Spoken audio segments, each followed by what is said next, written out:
bertemu kembali dengan Biologi PW Channel.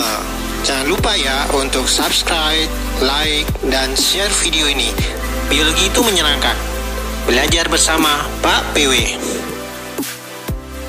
Ya, saya seringkali mengingatkan ke kalian ya untuk fotosintesis, untuk respirasi itu wajib bisa mengenai tahapan-tahapannya. Ya, kalau ini hanya sebagian yang ditampilkan, bisa aja nanti keseluruhan nih. Ada reaksi terang, ada reaksi gelap, dan outputnya apa, gitu ya. Jadi ada bagan-bagan, ya. Reaksi terang dan reaksi gelap itu hasilnya apa, gitu ya. Dan terjadi di mana. Oke, nah ini kalau yang seperti ini kan kemarin udah dibantu juga dengan lagu ya, tapi saya nggak tahu, lupa ini membuat lagu nggak yang ini ya. Ya, kalau nggak ada ya memang harus dihafalkan ya. Jadi kan reaksi gelap itu kebutuhannya adalah ATP ya, dan NADPH serta CO2 ya. Nah, kalau dari proses yang ini itu yang diminta adalah bagian kotakan yang dikosongin. Nah, nomor 1 itu kira-kira apa? Kan setelah CO2 ya. Setelah CO2 itu akan diubah menjadi apa? Kemudian di situ akan diperlukan ATP. Ya.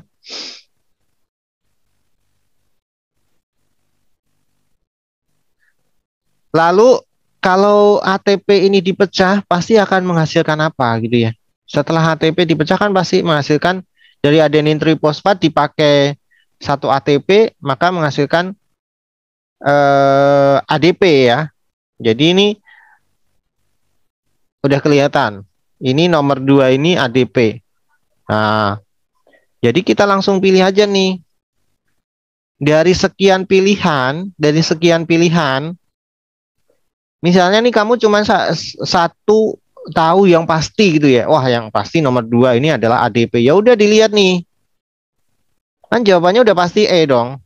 Kan yang lainnya nomor 2 ada karbon yang labil, ATP, pegal. Ya, kalau kamu nggak hafal semuanya, yang hafal cuman nomor 2 udah aman kamu ya. Jawabannya langsung E, udah benar. Ya. Kemudian nomor 3. Nomor 3 itu apa sih yang menjadi glukosa? Ya kan tergantung dari kandungan CO2. Berarti kan pegal ya. Pegal itu nanti akan diubah menjadi glukosa. Ya udah nomor 3 yang paling akhir kan pegal. Yang lainnya nggak ada nih pegal. Ini apalagi ADP, CO2, karbon yang labil, ATP. Jadi kalau ada soal seperti ini, kamu yang tahu yang mana, yang persisnya yang mana, itu langsung pilih aja. Ya ini terakhir glukosa. Ya udah berarti kan ini yang membentuk glukosa adalah pegal. Ya udah pasti ini jawabannya adalah yang E. Ya, untuk nomor 23 ini. Nah, ini juga siklus Calvin lagi nih ya. Saya turunkan dulu. Oke. Ini siklus Calvin lagi. Cuman dia gambarnya beda dan diminta adalah XYZ. Ini kan juga sama nih dari CO2 fiksasi. Cuman kan gambarnya ini dilihatkan dari samping ya. Mau gambar diputar-putar dari mana, tapi kalau kamu udah paham ya udah gampang.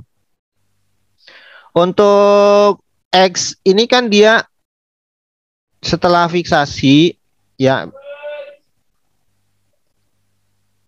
setelah fiksasi ini kan ketemu Y, tapi yang ditanyakan adalah X dulu kan. X itu kan apa? Apa yang akan diubah gitu ya dari menggunakan CO2, enzim Rubisco gitu ya. Di sini kan ada enzimnya harusnya. Mengubah X menjadi Y. Nah, X itu adalah apa? Ribulosa bifosfat ya, RUBP. Ya. Jadi udah ketahuan nih X, kamu udah misalnya tahu hafal yang ini. Ya udah dong, pasti jawabannya delta dong. Kan yang nomor X udah tahu kamu RUBP. Sedangkan yang option A, B, C, dan E itu RUBP nggak ada. Adanya di belakang, masalah. Ya, ya sudah. Oke, jadi langsung pilih aja.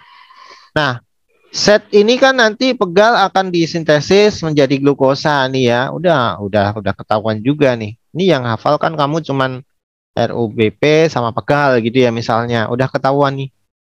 Ya, cuman ini gambarnya diputar-putarnya, bisa aja fiksasinya itu ada di bawah loh ya. Jangan kamu berpatokan bahwa fiksasi itu harus ada di gambar di atas.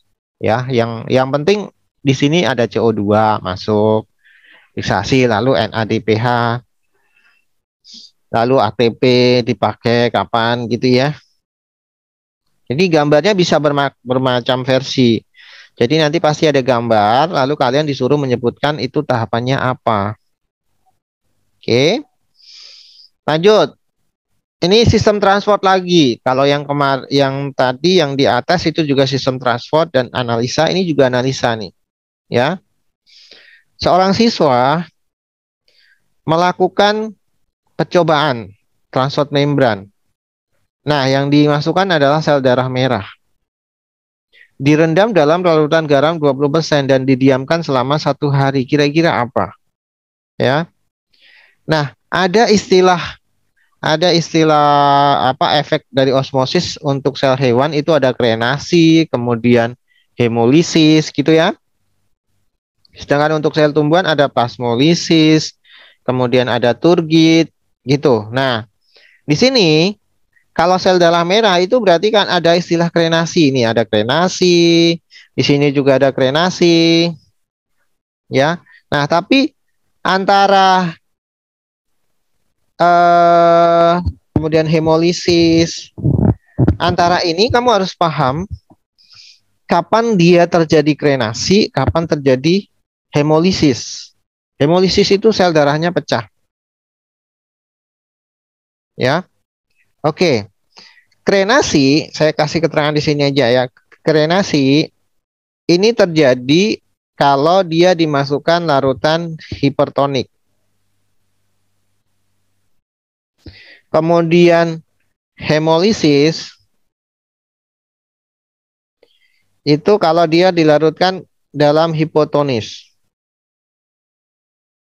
Nah, yang masih bingung hipertonis itu apa? Hipertonis itu adalah pekat. Ini encer. Ya. Jadi kalau sel darah merah ini diletakkan di dalam aquades, aquades itu kandungan garamnya nggak ada. Ya. Maka dia akan mengalami yang namanya hemolisis. Tapi karena ini dimasukkan ke dalam larutan garam 20%, sedangkan di dalam sel darah ada larutan garam juga, tapi dia persentasenya lebih kecil. Maka lebih pekat kan, lebih pekat di luar, maka dia dimasukkan ke dalam hipertonik, ya.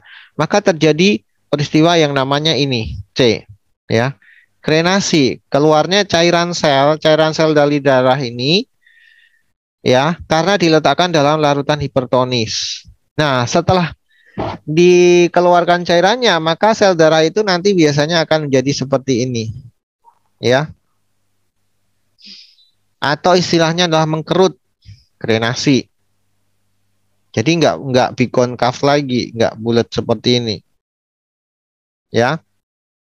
Oke, ini untuk sel hewan. Nah, kalau sel tumbuhan bagaimana? Yang sel tumbuhan itu adalah istilahnya adalah plasmolisis dan turgid. Ini sudah berulang-ulang ya. Nanti di ujian praktikum juga keluar.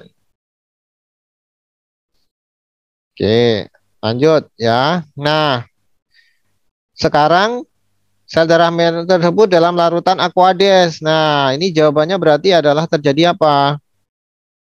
Hemolisis. Karena masuknya air ke dalam sel darah merah. Nah, ini. Jadi jawabannya ini adalah yang E ya, bukan keluarnya air tapi malah masuk. Kenapa hemolisis? Ya kan kalau sel darah merah diisi air terus, dia menggembung gitu ya. Akibatnya pecah nanti. Ya kan? Kok bisa pecah kan nggak memiliki dinding sel, cuman membran aja. Ya, membran itu sifatnya nggak sekuat dinding sel.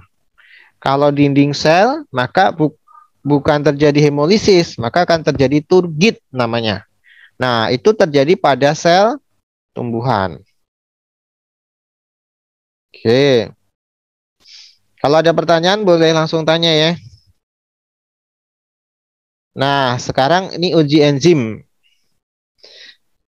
Pasti nanti akan ada percobaan-percobaan dan datanya akan dituliskan gitu ya. Nah, di sini kan kita lihat variabel.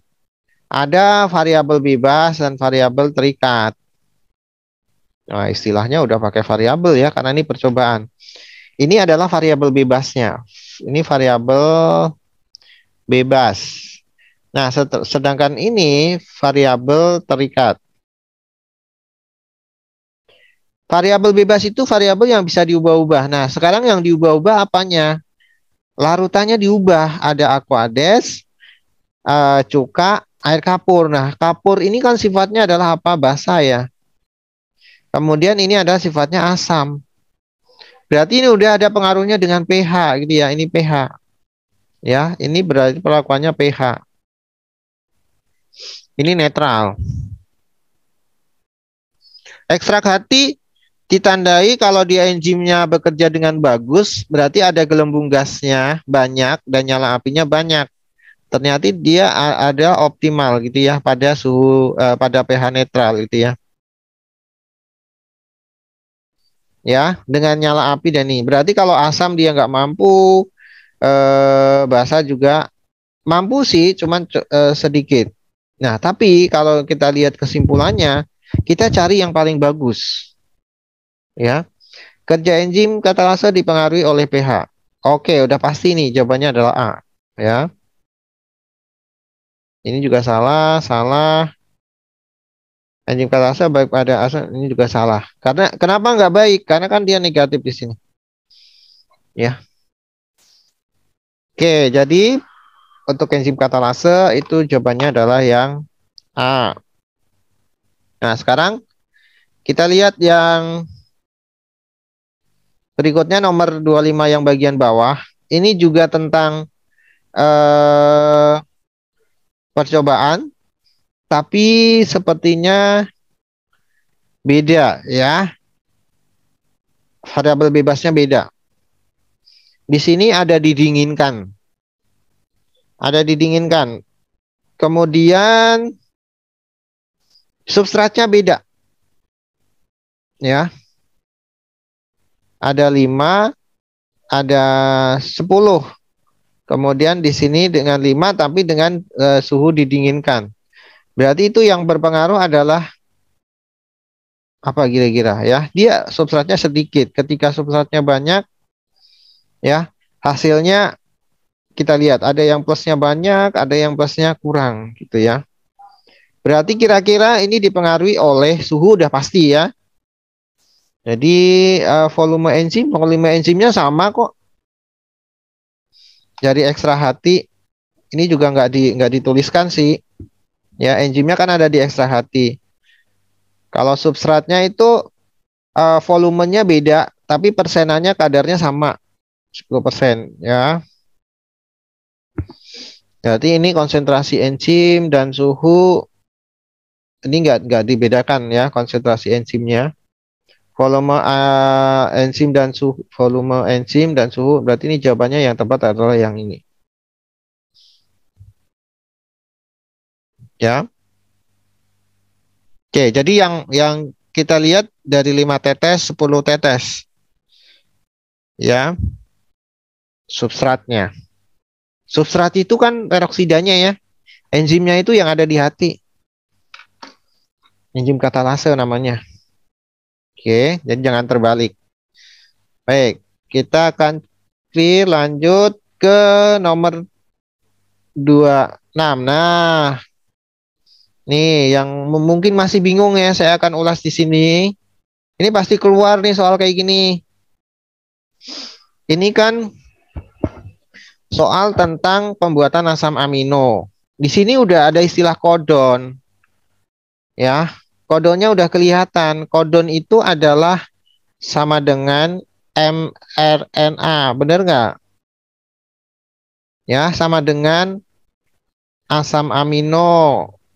Jadi kalau kalian cari asam amino, itu cari kodon dulu, cari mRNA dulu.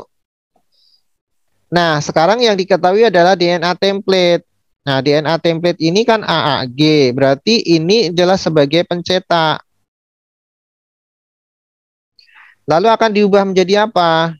Akan ditranskripsi namanya menjadi mRNA atau disebut dengan kodon. Nah, ini kalau diubah menjadi kodon jadinya apa? A pasangannya dengan T kan, tapi T kan nggak ada kalau di mRNA, berarti ini O, O, kemudian C, strip, C-nya jadi apa? G, C, G, strip, kemudian ini jadi A, U, strip, G, G, G, kemudian strip, ini A kan pasangan jadi T ya, U, U, G. Nah, ini udah ketemu kodon. Ya udah, kalau udah ketemu kodon, ini kan sama dengan asam amino. Nah, kamu tinggal cari aja UUG, UUC apa? UUC adalah penilalanin. Satu. GCG apa? Alanin. Dua. AAU apa? Asparagin. Tiga. GGG ya. Empat. UUG leusin. Lima. Jadi jawabannya apa? Penilalanin dulu. Kemudian nomor dua apa? Alanin. Nomor tiga, asparagin. Nomor empat, lisin. Nomor lima, leusin. Nah, jadi jawabannya ini kan. Nah, siapa yang masih belum jelas? Gampang ini. Ya. Dan soal seperti ini pasti akan muncul. Nah, kalau kalian masih belum bisa atau masih bingung, boleh ya tanya saya langsung. Oke, ini yang nomor yang atas ya. Lanjut. Nah, ini yang bawahnya, ini juga sama ya. Template-nya. Sekarang ini anti template. Bedanya ya, saya ini ubah dulu deh. Nah, yang diketahui di atas itu adalah anti template. Ingat, anti template itu berarti kamu harus cari template-nya dulu. Ini kan anti template. Berarti template-nya apa? Berarti template-nya adalah T, T, C. Kemudian G, C, G. Kemudian T, T yang menjadi A, A, T. Kemudian G, G, G. Kemudian T, T, G. Nah, ini template. Lalu dari sini kamu ubah menjadi kodon. Nah, kodonnya apa? Ya tinggal sama aja dengan yang di sini kan. Kodon sama dengan anti template, tapi T-nya diganti U kan. Berarti AAG, CGC, kemudian ini UUA, kemudian CCC, kemudian AAC. Nah, asam amino yang akan terbentuk dari DNA anti template dengan urutan besar di atas adalah, nah kita lihat AAG apa? Ini kan udah terbentuk kodon nih. Tinggal ini kan pasangannya dengan di sini. Sama ya, AAG berarti ini nomor satu. CGC, CGC mana CGC? Nomor dua. UUA, UUA apakah ada? Nomor tiga. Kemudian CCC nomor empat. AAC nomor lima. Berarti jawabannya adalah lisin, arginin, leusin, kemudian prolin, yang terakhir adalah asparagin. Ya, jadi jawabannya yang B. Apakah ada pertanyaan? Jelas ya? untuk asam amino. Oke. Saya sampai jam berapa ya?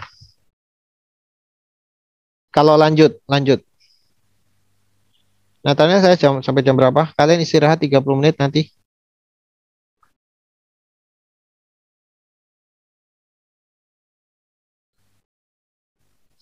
Eko Nathanael. Sorry. Siapa? Ketua kelasnya John Alindra. Saya sampai jam berapa, Nale?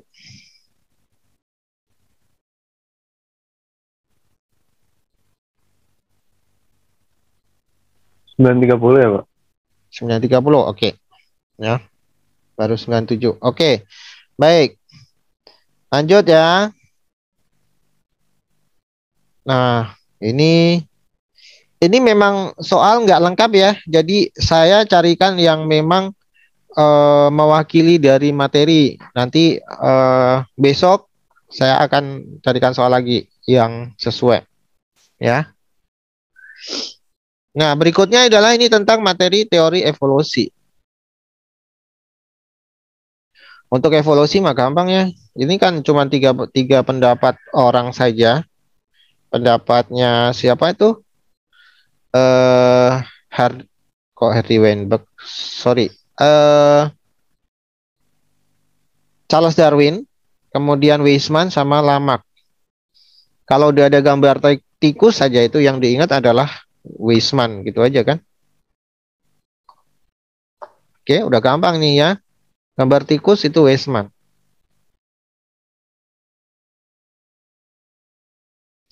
Ya, ini hafalan nih. Gambar tikus. Lanjut.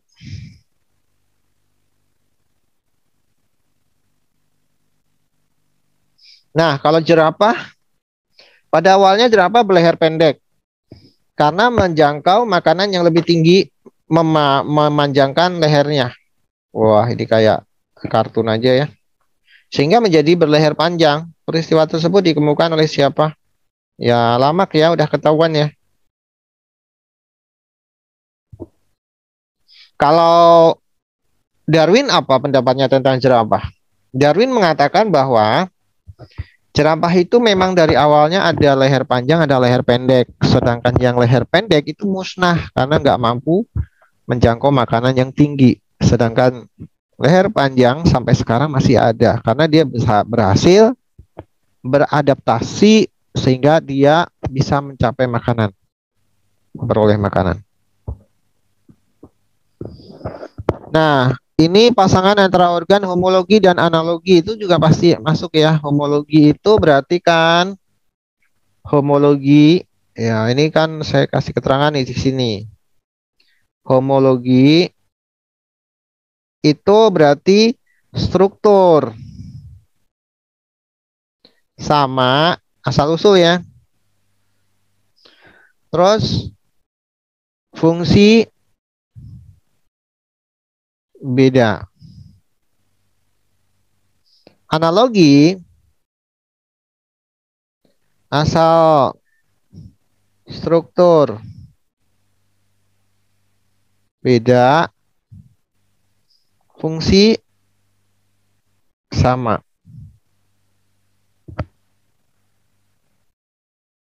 Pasangan antara organ yang menunjukkan homologi.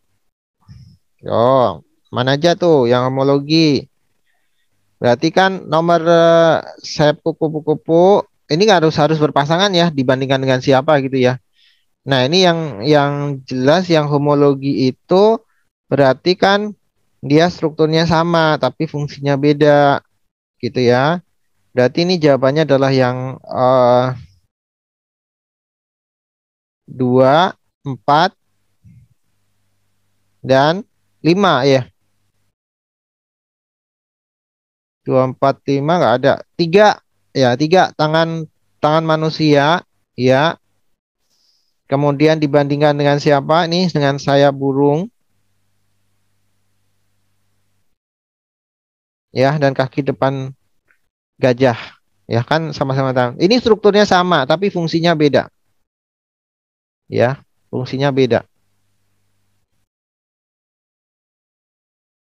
Oke, ya pilihannya yang ada hanya ini, yang masuk ya.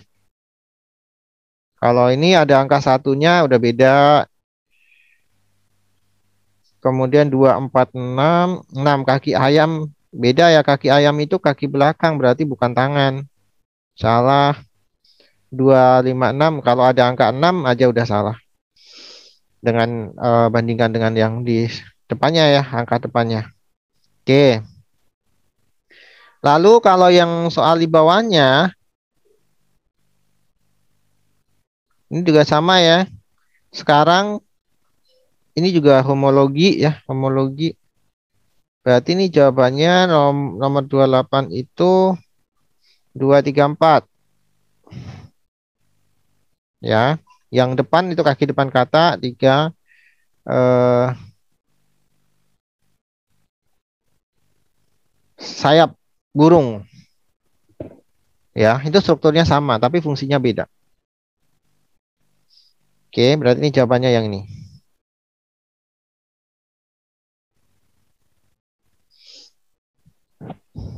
Nah, lanjut.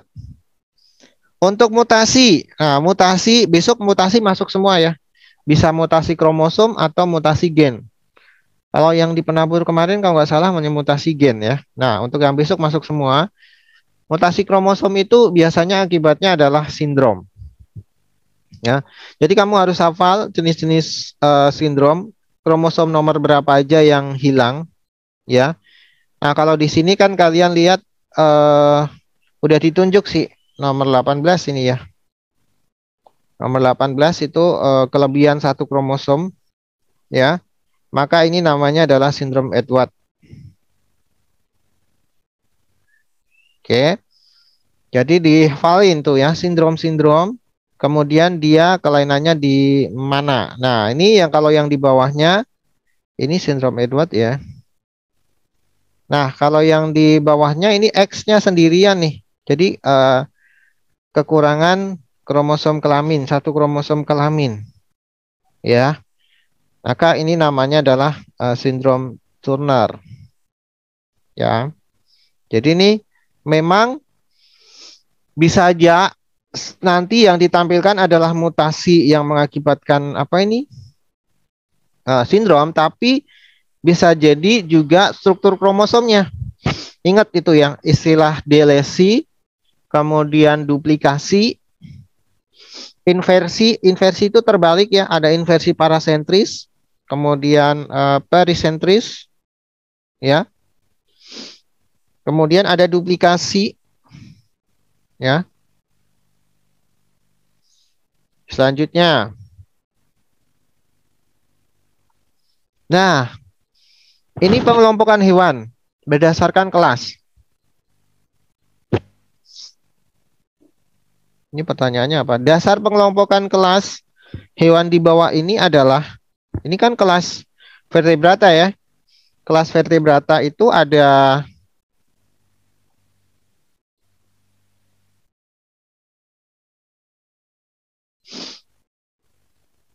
Pisces, amfibi, reptil, kemudian aves, mamalia. Ini tolong pelajari ciri-cirinya. Maka kamu baru bisa menjawab di sini. Nah, di sini adalah kelompok apa sih? Kelompok hewan yang berbulu nih.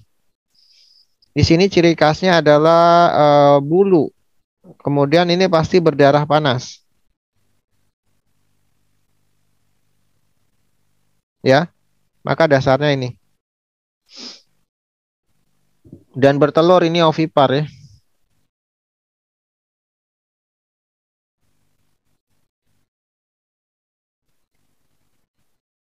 Oke, lanjut.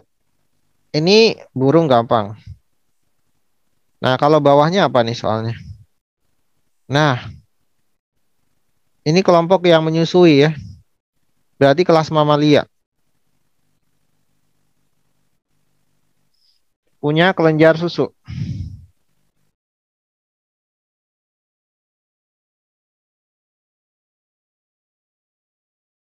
maka masuknya adalah kelas mamalia. Bertulang belakang iya sama-sama, tapi bukan mendasarkan dia dalam satu kelas ya. Tulang belakang ini secara umum. Ciri khususnya adalah menyusui dan ini kan berdarah panas. Pemakan segala iya omnivora. Tapi eh oh di sini pemakan tumbuhan ya yang dicontohkan. Tapi kelas mamalia itu masuknya adalah yang omnivora juga masuk, contohnya manusia ya. Jadi bukan sebagai dasar ciri untuk dalam satu kelas. Omnivora, karnivora itu adalah dasarnya untuk bangsa, ordo, bukan kelas. Baik, selanjutnya soal berikutnya. Nah, ini untuk genetika, siapa yang masih bingung?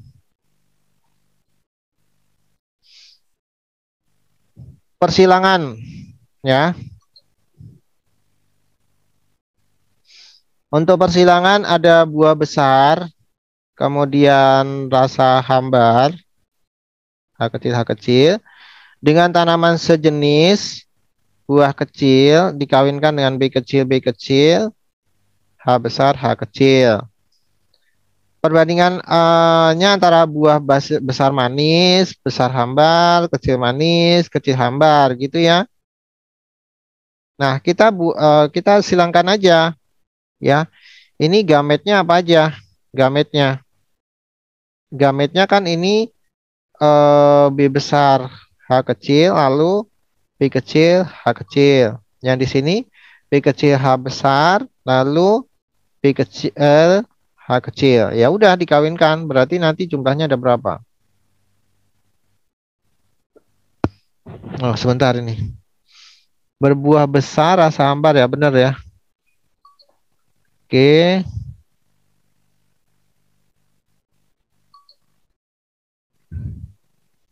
Buah kecil. Oke. Kita masukkan ke dalam tabel ini ya. B besar H kecil, B kecil H kecil. Di sini B kecil H besar dan B kecil H kecil. Maka jawabannya adalah B besar B kecil, H besar H kecil, dan B besar B kecil, H kecil H kecil, B kecil, H besar H kecil. Ini B kecil, H besar H kecil. Ya udah ini tinggal diuraikan saja. Berarti ini besar dan manis ya. Besar manis. Satu. Kemudian ini apa nih? Kecil manis. Satu. Terus ini apa nih? Besar hambar. Satu. Terus ini kecil hambar. Satu. Nah, jadi jawabannya apa? Ya. Oke, jadi seperti itu. Kalau ada seperti ini harus diorehkan ya pakai coret-coretan. Ya. Nah, kalau yang di bawah ini kamu kawinkan lagi ya. Yang di bawah ini kawinkan, lalu hasilnya dikalikan ini ya. 2.800. Ini nanti ketemunya adalah 2.100. Ya. Jadi ini dikawinkan. Hasil persaingan tersebut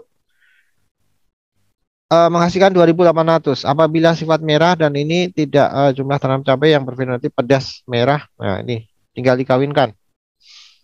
Oke. Nah, untuk genetika saya rasa nggak perlu dibahas lagi ya. Nah, kamu udah terampil nih pasti. Lanjut. Ini jawabannya yang ini ya. 1:1. sama 2.100 tanaman. Ya, tinggal kamu ketahui ini ya, cari dulu fenotipnya pedas merah lalu dibagi total. Jadi 2.800.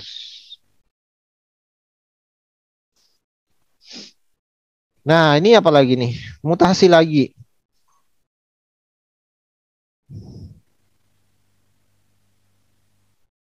Oh, ini soal isai ya. Untuk nomor 33 ini soal isai ya. Hormon ini adalah asam asisat. Oke, ini soal isai. Wah, tahun lalu ada isian. Oke, ini faktor yang mempengaruhi pertumbuhan ya.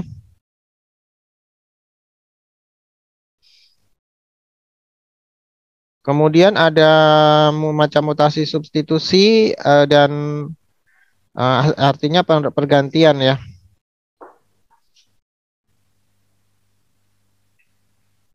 Ini juga apa? Nomor 34 ini isian. Nomor 35, saya langsung 35. Tapi ini kita nanti nggak menghitung gamet yang berpautan ya, tapi kamu disuruh menghitung pindah silang. Ini juga nggak sesuai nih nomor 35. Tapi harus tahu kamu nomor 35 ini jawabannya adalah 16 gitu ya. Mana yang berpautan adalah B dan C. Nah, ini jadi satu makanya.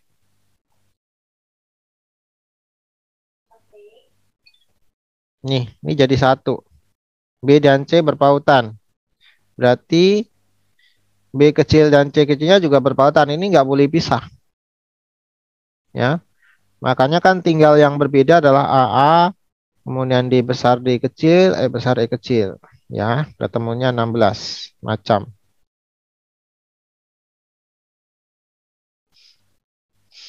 Oke, lanjut. Ini juga sama gen BC berpautan, tapi dia hanya 4 ya. 4 sifat beda, maka jawabannya adalah ini. 8. Ya, 2 pangkat 3. Kalau di sini 2 pangkat 4.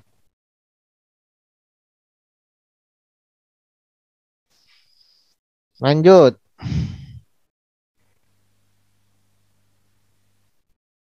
Yang untuk seperti ini udah bisa ya.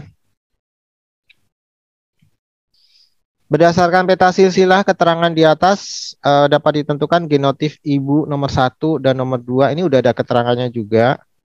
Ya, ini jawabannya yang ini.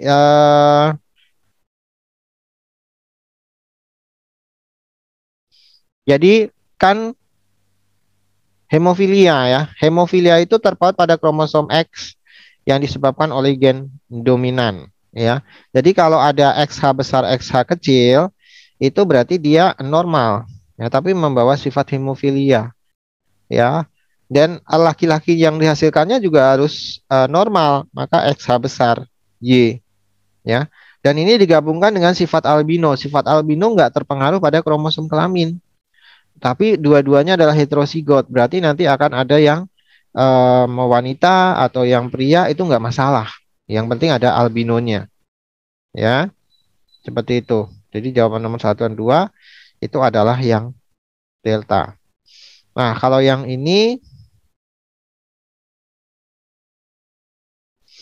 ya, ini juga sama antara buta warna sekarang. Ya, buta warna juga sama kok disebabkan oleh gen yang terpaut pada kromosom X.